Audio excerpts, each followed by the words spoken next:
In this Sunday's gospel, we hear about the one time, the one place where Jesus is not able to perform miracles. And it's in his own hometown.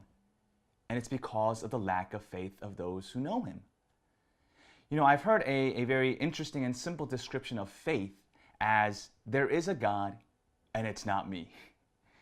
When we think about it, the fundamental attitude of faith really has to be one of humility. One where we don't put ourselves on the same level as God, where we really have to rely on him. Pride, when we think about it, that's the biggest obstacle to faith, the biggest obstacle to a relationship with God, the biggest obstacle to receiving all that God desires to give us, because we won't let him. Today's first reading, through the prophet Ezekiel, God chastises the Israelites for their stubbornness, for their pride and their lack of faith.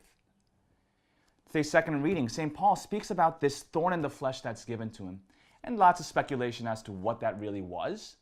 But one thing that we do know is its purpose.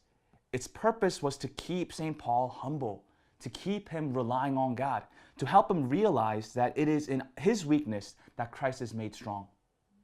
Oftentimes, we will encounter our own thorns and our own struggles and our own weaknesses. But instead of getting frustrated by those, let's see if we can use that to grow in humility and to grow in faith.